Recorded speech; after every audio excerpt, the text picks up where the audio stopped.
Sahabat-sahabat sekalian yang dirahmati Allah dimanapun berada, menjelang berbukanan barokah ini kembali mohon izin saya untuk menyampaikan materi kultum yang biasa saya ketengahkan setiap menjelang berbuka, yang mana di sore ini saya akan menyampaikan materi tentang 10 adab bersedekah dalam Islam. Sahabat sekalian, bulan Ramadan adalah bulan yang lebih afdol untuk kita bersedekah, dan Rasulullah mencontohkan seperti itu, sebagaimana Rasulullah Shallallahu Alaihi Wasallam bersabda bahwa ini dari Ibnu Abbas testimoni tentang Rasulullah sedekah di bulan Ramadan. Karena Rasulullah Shallallahu Alaihi Wasallam ajwadun nas wa kana ajwadu ma yakunu fi Ramadan, yang artinya Rasulullah SAW adalah orang yang paling dermawan, dan beliau lebih dermawan lagi di bulan Ramadan.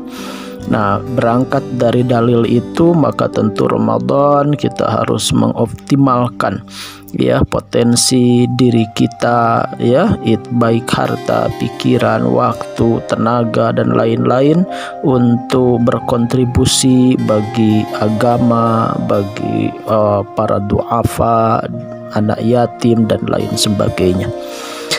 Tentu supaya sedekah kita sedekah yang sesuai dengan tuntunan Al-Quran, hadis, sesuai dengan yang diinginkan oleh agama kita, dan tentu berpahala tidak sedikit pun berkurang, maka sedekah harus dengan adab-adabnya.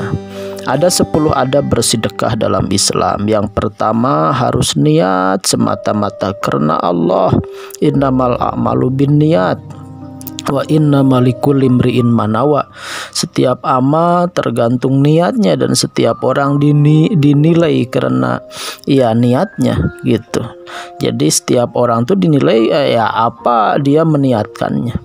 Jangan pamrih, jangan ria, jangan sum'ah, jangan cari muka, jangan karena malu, jangan karena ingin dibalas, jangan karena takut, jangan terpaksa gitu, dan jangan membuat malu penerima gitu. Itu yang pertama, niat semata-mata karena Allah. Yang nomor kedua, memastikan penerima sedekah adalah orang yang berhak menerima sedekah gitu artinya kita harus selektif, jangan asal sedekah, harus tahu benar enggak adanya. Jangan sampai di medsos kita ada iklan, tiba-tiba kita transfer aja tanpa tahu benar enggak itu. Misalnya pembangunan masjid, benar enggak ada pembangunan masjidnya, jangan-jangan dia hanya nyatut foto, nyatut video, dan lain-lain gitu. Akhirnya kita transfer padahal mungkin saja penipuan. Jadi harus dipastikan penerima sedekah adalah yang berhak menerima sedekah dan ada gitu, real gitu.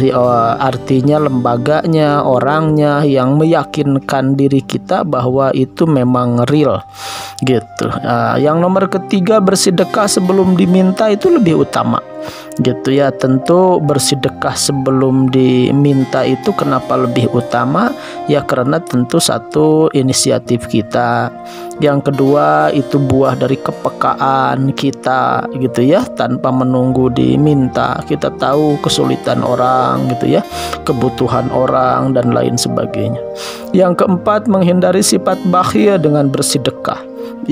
Kita dengan bersedekah terbaik itu sama dengan menghindari sifat bakhil, karena mungkin saja kita bersedekah tapi begitu sangat jauh dengan apa yang kita miliki gitu Orang yang punya nominal 1 miliar bersedekah 100.000 misal, tentu masih kategori bakhil gitu Kita ada yang mungkin sedekahnya hanya 5.000 perak, 2.000 perak, tetapi memang dia punya uangnya hanya 100.000. Itu luar biasa gitu tentu itu bagian daripada yang harus jadi adab kita, bahwa menghindari sifat bakhil dengan bersedekah terbaik. Karena Rasulullah SAW itu berlindung dari kebakhilan. Wa'udzubika minal jubni wal bukhal.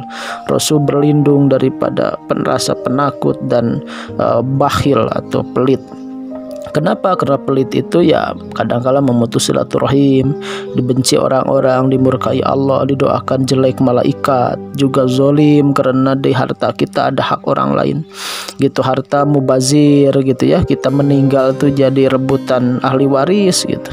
Selanjutnya juga nauzubillah diancam neraka karena tentu rizki-rizki yang dititipkan Allah itu ada hak agama ya, untuk zakat misalnya, ada hak duafa, hak orang lain dan lain sebagainya. Yang nomor kelima, berusaha merahasiakan sedekah, itu lebih utama ya, jauh dari riya, terjaga dari membatalkan ikhlas, memadamkan murka Allah gitu, karena sedekah sirri tutfi'u ghadabar rabbi. Jadi sedekah yang sir, rahasia gitu, itu akan meredam gitu murkanya Allah gitu. Selanjutnya, bersedekah dengan bersikap ramah kepada yang disedekahi. Jangan sampai ada perasaan ya kalau kita sudah bersedekah itu seolah-olah udah menolong orang dan merasa kita itu di atas dia. Tidak boleh. Mindset kita adalah kita yang butuh gitu ya, dan harta kita adalah hak dia, hak yatim, hak duafa gitu ya, hak untuk siar agama Allah.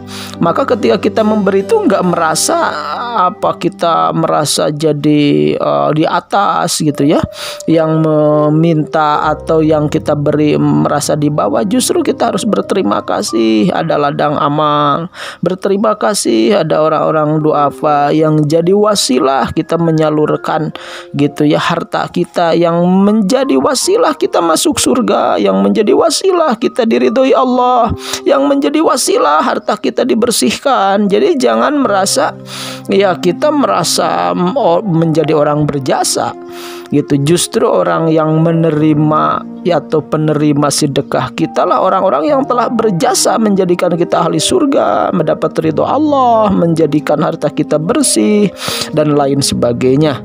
Ya, jelas di Al-Baqarah 264, ya ayyuhalladzina amanu la tubtilu shadaqatikum bil manna wal adza. Wahai orang-orang beriman, tidak boleh membatalkan sedekah kalian dengan manna wal adza, dengan ya mengungkit-ungkit dan menyakiti orang yang kita sedekahi.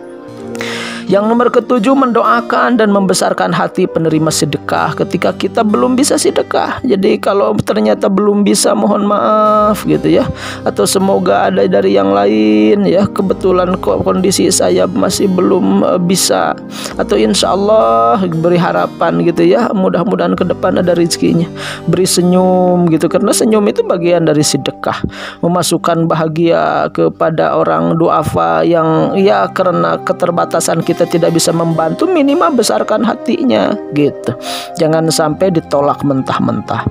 Yang kedelapan, harus husnuzon kepada penerima sedekah atas penggunaan sedekah kita. Sesudah kita berhati-hati bahwa memang sedekah kita kepada yang berhak, misalnya orang yatim, orang duafa gitu ya, atau lembaga misalnya pesantren atau lagi pembangunan masjid, kita tahu ini nyata, itu real, itu ada. Maka sesudah kita bersedekah maka harus berhusnuzon, tidak boleh ada prasangka, aduh jangan-jangan ini dimakan sama DKM gitu ya, jangan-jangan ini tidak sampai dan lain-lain gitu. Kita harus sangat bersih hati gitu kalau sudah divalidasi bahwa itu adalah ada gitu ya, lembaganya terpercaya, orangnya terpercaya gitu ya, real, pembangunan masjidnya ada, atau misalnya pembangunan pesantrennya, santri-santrinya ada dan jelas gitu. Itu kesananya husnuzon. Selanjutnya yang ke-9, dilarang mengungkit-ungkit sedekah kita gitu ya. Nanti kalau sudah misalnya kita ikut membantu membayarkan hutang, jangan sampai itu sekarang sombong, dulu saya bantu. Nah, itu kalimat-kalimat yang akan menghanguskan pahala kita. Biarkan sesama sifat-sifat manusiawinya, jangan sampai membuat kita mengungkit-ungkit kebaikan kita Ya mungkin saja pas ditolong dia minta-minta gitu ya, dengan begitu sopan santun, tapi sesudah ditolong malah dia seolah-olah tidak menghargai kita. Itu jangan sampai menyebut-nyebut kebaikan kita, karena itu yang akan menghanguskan pahala kita. Hati-hati jangan terpancing oleh respon orangnya, karena kita kan bukan karena orang itu sedekah, karena Allah. Maka kalau orang itu ada hal-hal yang tidak berkenan, jangan sampai mengungkit-ungkit sedekah kita kepadanya, karena bukan karena dia, kita sedekah karena Allah. Yang ke-10, mengucapkan terima kasih kepada yang telah memberi ladang amal sedekah. Jangan merasa justru ya orang itu orang yang butuh ke kita, ya malah kadang-kala kita menuntut dia berterima kasih kepada kita.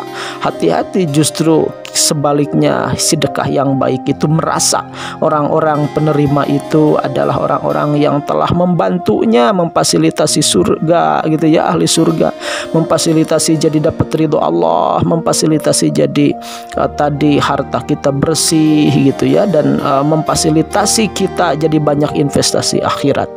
Itu saja barangkali, mudah-mudahan setiap rupiah, setiap harta yang kita sedekahkan oleh Allah Subhanahu wa Ta'ala diterima karena menjalankan 10 adab tadi yang telah disampaikan.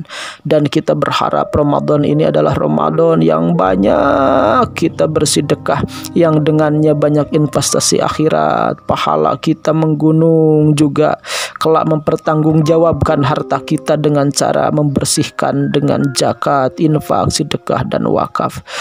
Allah Subhanahu wa Ta'ala mudah-mudahan memberi banyak rezeki kepada kita, karena ada niat. Tapi kalau tidak ada rezekinya, tentu tidak akan terrealisasi sedekah, zakat, infak dan wakaf kita. Mudah-mudahan di menjelang berbuka ini Allah memberi anugerah rezeki dan hidayah yang dengannya kita banyak bersedekah. Sekian.